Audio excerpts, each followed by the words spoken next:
Good afternoon. I will be speaking about my living experience with chronic illness.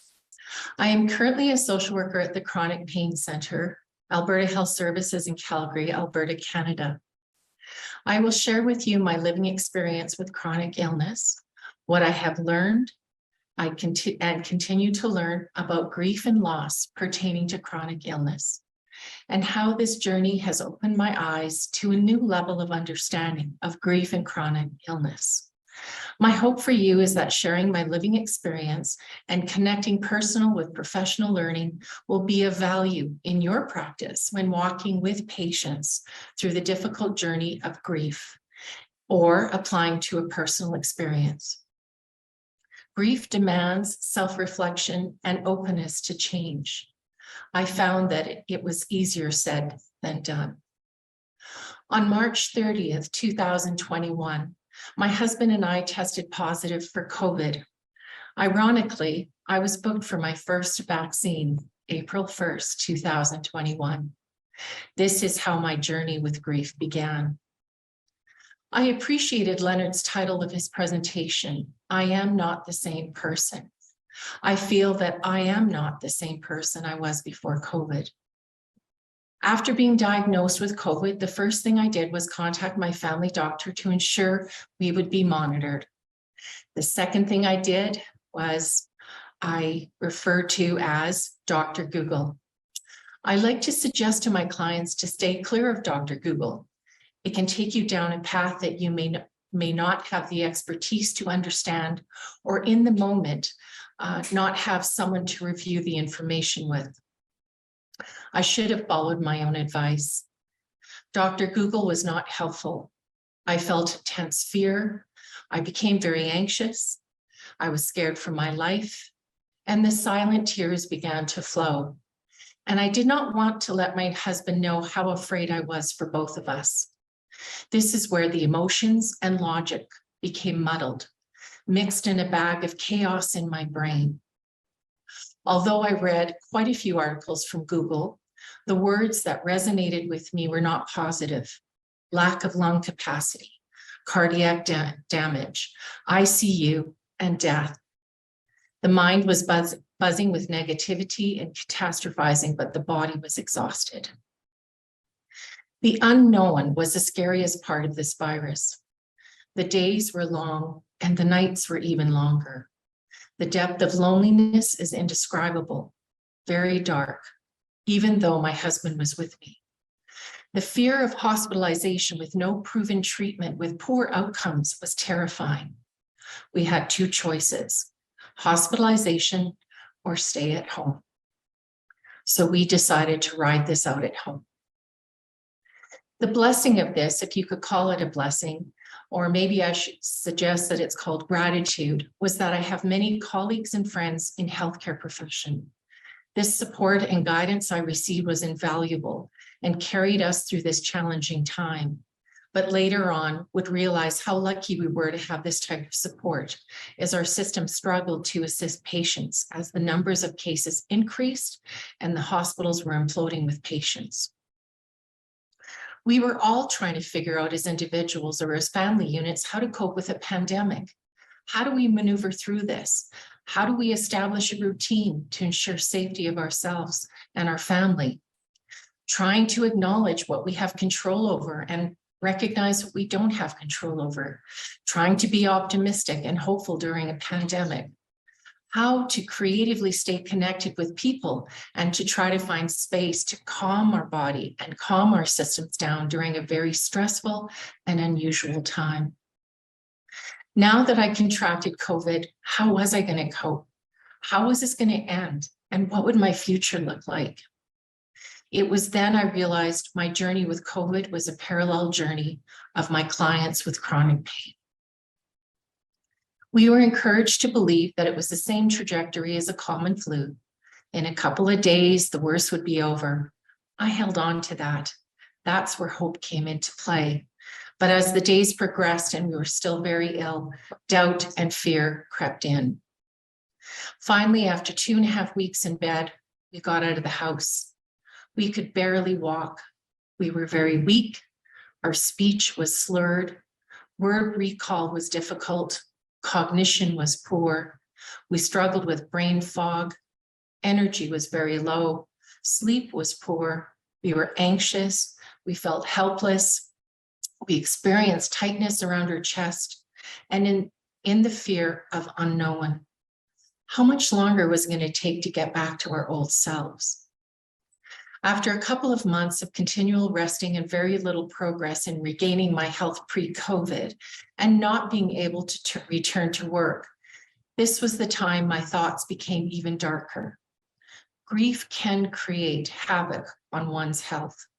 I wasn't eating the right foods, my sleep was poor, and I struggled with frightening nightmares. My emotions were taking me on a constant roller coaster. I felt like my body was betraying me. But for me, the cost of contracting COVID was becoming more evident that this was life-changing.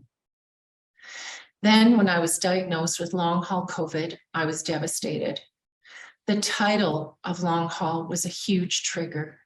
For me, the title indicated there was no hope, no reason to believe I could continue to improve.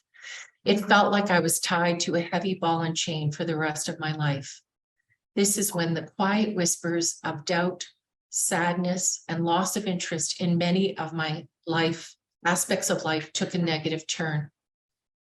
Loss provokes grief, and grief is very complex and deeply personal to the one experiencing grief. I was in this tornado of emotions that I could not get a grasp of, even with all my professional knowledge, my self-awareness, and my ability to reach out for help from family and friends. This was something I had to confront, but I didn't always have the cognitive ability or energy to do so. I was struggling to define what my new normal was. Do I give up hope? Will I regain more of my physical or cognitive abilities? Or should I try to be satisfied with what I had left? This was when I became reclusive, uninterested in engaging with others, or became tired of faking an upbeat persona. I perceived people looking differently at me, judging me, fearful of contracting COVID and becoming just like me. This was the elephant in the room for me. A lot of my family and friends could not handle my grief. I couldn't handle my grief. I found that individuals tried to normalize my cognitive and physical limitations by suggesting it was an age thing. This was not helpful.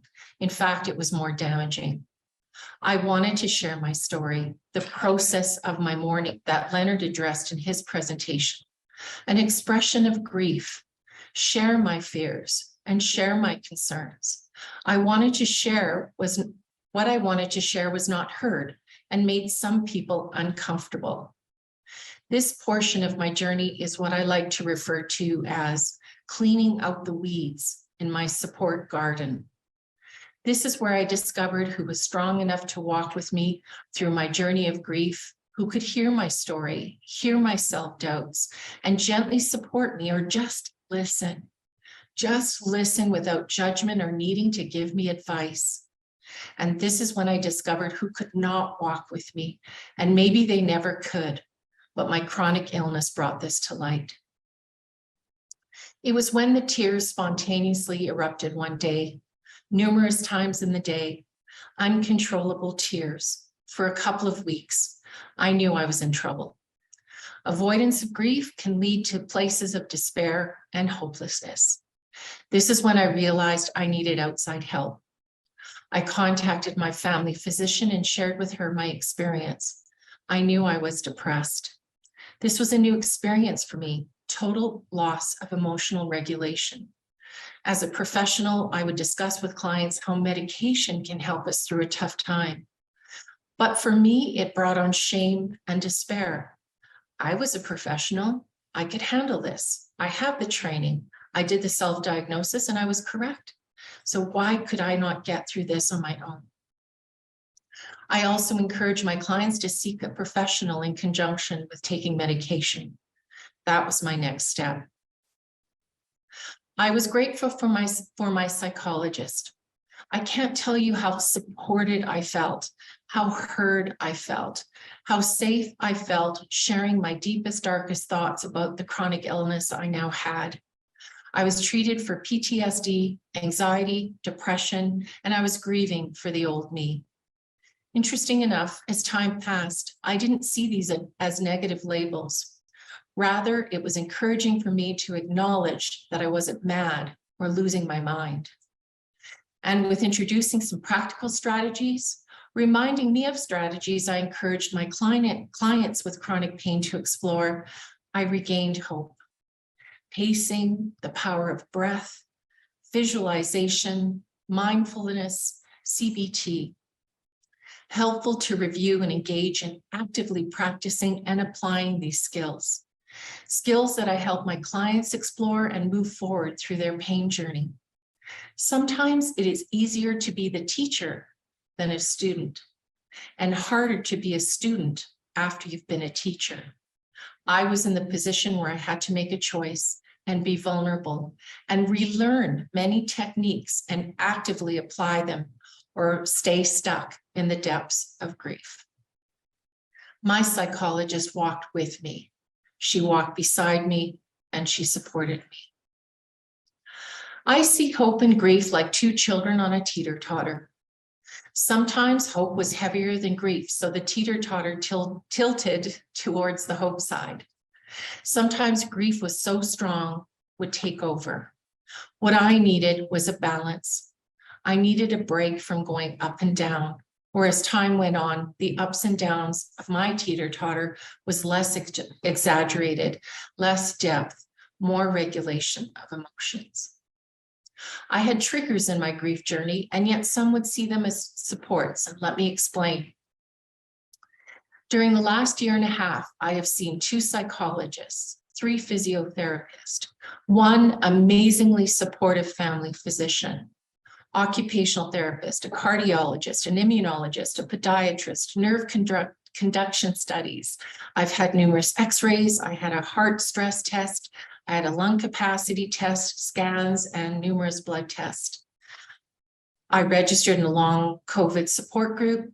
I sought out courses through our medical system, and I participated in 2 studies hosted at the University of Calgary for future application of findings. I am grateful for all the support and investigations I received. Grief cannot be restrained, and it just delays the process, and suppressing grief is harmful. To heal grief, we must learn how to continue to live in the face of loss. And it takes time, and one can experience setbacks. For me, the delay or the setbacks came when I would see a specialist and would share reports about my lung damage, or say my heart was fine. I'm not sure why you have tightness or pressure on your chest. Those were triggers for me. The beauty of my informal interdisciplinary team is that we were all learning about COVID at the same time. Information was fluid and changing daily. I had to figure out how to ride this wave, balance on my teeter-totter, and not be afraid of what the future would bring. I became a disseminator of information, sharing with professionals I saw.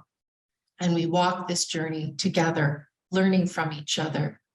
My social work role was kicking back into action. This gave me purpose and meaning, which made my appointments less arduous. I am still working on grief, even when I think I've made peace with my chronic illness. I'm still not quite accepting of it and will always try to regain what I perceive I have lost. Grief shows up at precarious times, unexpected times, such as doctor's appointments, conversations with friends, or the inability to do something I enjoyed from the past. Grief enters the room when I struggle with brain fog, or struggle with buzzing in my ears when I've pushed too hard and haven't paced my activity level, when I have low energy, when I have lack of focus or forgetfulness. When someone is facing a terminal illness, they are dealing with the pending death of a loved one. With a chronic illness, I have found for myself that there is no end to grief, but I'm able to cope with it much better. Grief demands self-reflection and openness to change. I'm working on that daily. Once you acknowledge grief, you can begin your work through it. It is hard work, so be gentle, kind, and patient with yourself. It was and still difficult to comprehend what my husband and I went through and continue to go through with our chronic illness. And to explain this to our family and friends is difficult. I wanted to point this out as I've worked with clients with chronic illness who have also experienced changes in their support system. But my husband and I completely understand the other symptoms and challenges because this virus is an invisible virus, just like just like chronic pain. You cannot visually see my injury or my illness, but I know it exists and I know it's real. And so does my husband. We understand each other's struggles and have become great supports and advocates for each other. Grief is messy and a unique experience for each one of us. I want to share with you a short example of a brilliant grade 3 girl about how she was able to define how messy grief can be. When I was a social worker at a school in Calgary in 2001, I ran a group for children experiencing a separation, divorce, or a death of a parent. The belief about grief at that time was a predictable, logical, step-by-step approach. And once you finished step 1, then you went to step 2, and so on, until you completed the entire journey. But my grade 3 girl knew this fact before any of us did. I drew a very large mountain with various peaks on a board. I gave every student a paper doll to color and place their name on it. The exercise was to place the paper doll on the stage of grief they thought they were currently experiencing. The students placed their bodies where they thought they were in the grief process. But the little girl came to me and asked me for some scissors.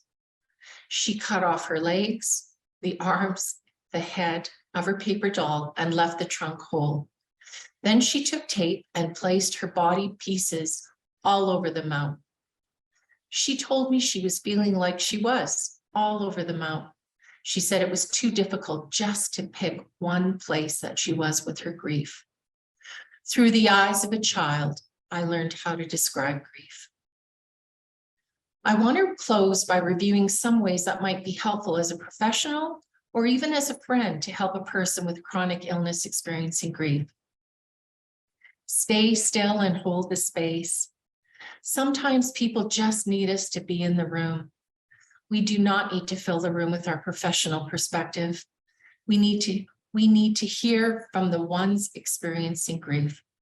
I am a fixer, I am a doer, I'm a supporter, and I tell you, quiet is hard for me.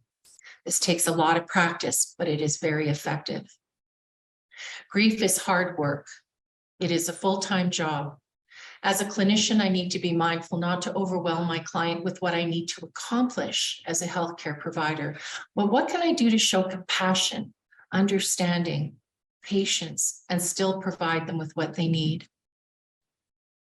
One of my biggest fears was saying the wrong thing or upsetting the patients, which I believed could cause more harm than good, or unable to answer the unanswerable questions.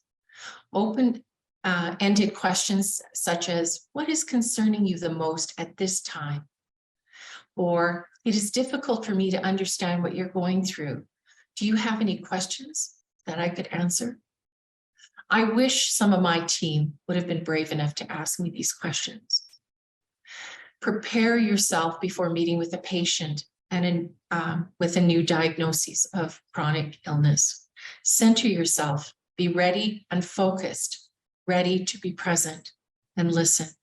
Take time to hear the words and don't assume you understand. And you might even make mistakes, and that's okay. At the beginning of my journey with COVID, my writing was illegible, scattered, disorganized, incomprehensible.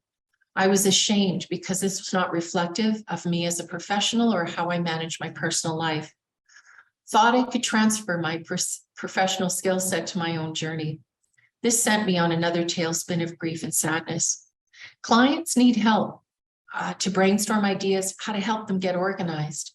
This alone gave me hope. It gave me confidence and gave me the ability to see through some of my challenges. And I just wanted to make a shout out to Teresa Trudeau, who did a presentation this morning. And I wanted to share that I'm going to go find myself a dark brown rock, and I'm not ready to throw it in the water, but I'm going to carry it in my pocket. Thank you so much. And I hope my presentation was valuable to you, hearing my living experiencing with chronic illness, grief.